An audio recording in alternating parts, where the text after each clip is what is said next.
तो anime fans क्या हाल है। होप करता हूँ कि तुम सब अच्छे होगे और अपने अपने फेवरेट एनिमे शो को एंजॉय कर रहे होगे। एंड वैसे इस चैनल पर मेरी यह पहली वीडियो है और होप करता हूँ कि आपको ये वीडियो पसंद आएगी और फ्यूचर में आने वाली और वीडियोस काफी ज्यादा अमेजिंग होंगी, इस बात की मैं गारंटी देता हूँ। वैसे आज की हमारी इस वीडियो का टॉपिक होने वाला है नारुतो एनिमे, और नारुतो एनिमे के अंदर हम आपको बताने वाले हैं टोबीरामा संजू के बारे में 10 ऐसे थिंग्स जो आपको शायद नहीं पता। तो अगर आप नारुतो फैन है तो इस वीडियो को एंड तक देखना, आपको वीडियो में काफी ज्यादा मजा आएगा। तो चलते हैं और शुरू करते हैं आज के अमेजिंग वीडियो को और आपको बताते हैं टोबीरामा संजू के बारे में 10 amazing things. Number 10, inventor of jutsu। वैसे नारुतो एनिमे के अंदर आपने एक से एक बढ़कर काफी खतरनाक से खतरनाक शिनोबियों को देखा होगा, जिनके पास एक से एक बेहतरीन और डेडली से डेडली jutsu होते हैं। लेकिन आपको ये जानकर हैरानी होगी कि सबसे ज्यादा खतरनाक jutsus का इन्वेंशन टोबीरामा संजू ने किया है। टोबीरामा संजू अपनी अर्ली एज में ही काफी ज्यादा इंटेलिजेंट शिनोबी थे और टोबीरामा संजू को मैं one of the most greatest shinobi मानता हूँ, क्योंकि उन्होंने ही ऐसे ऐसे jutsus क्रिएट किए जो ऑल टाइम ग्रेटेस्ट jutsu हैं। और इन्हीं jutsus के दम पर हमको नारुतो में काफी बेहतरीन स्टोरी देखने के लिए मिली।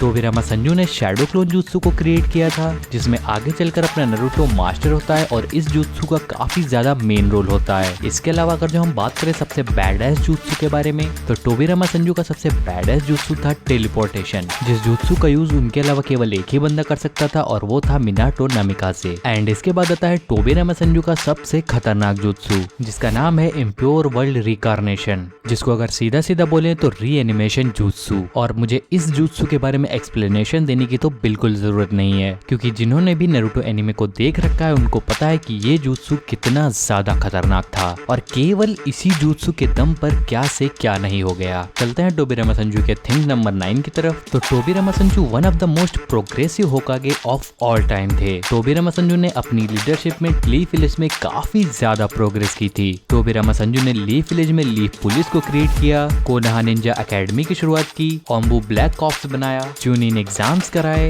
और इसके अलावा भी अपनी लीडरशिप में काफी ज्यादा प्रोग्रेसिव काम टोबीरामा संजू ने किया। नंबर 8 पर आता है hand seals with one hand. Tobirama Senju इतने मास्टर माइंड शिनोबी थे और उनकी इंटेलिजेंस पावर इतनी ज्यादा खतरनाक थी, जिस वजह से वह most feared shinobi in the world थे। आसान शब्दों में कहें तो उनसे हर कोई डरता था, और ऐसा हो भी क्यों ना, क्योंकि उन्होंने अपनी ट्रेनिंग के दम पर हैंड सील को एक हाथ से यूज करने में महारत हासिल कर ली थी, और ऐसा करना सभी शिनोबियों के बस की बात नहीं है। Thing number 7, outstanding sensor. तो टोबीरामा संजू की सेंसिटिविटी इतनी ज्यादा पावरफुल और कमाल की थी, जिसका यूज करके वो एकदम आसानी से और एकदम परफेक्ट बता सकते थे कि कितने शिनोबी उनके आसपास हैं और कितने ज्यादा पावरफुल हैं। और टोबीरामा संजू के अलावा ऐसा करना सबके लिए पॉसिबल नहीं है, जिस वजह से टोबीरामा संजू की सेंसरी एबिलिटी शिनोबियों में one of the best sensory ability मानी जाती है, और इसका प्रूफ आप नारुतो एनिमे के अंदर देख ही सकते हैं। Thing number 6, master of the 5 natures. Tobirama Senju elite shinobi group के पार्ट थे। इसके पीछे एक बहुत बड़ा रीजन था।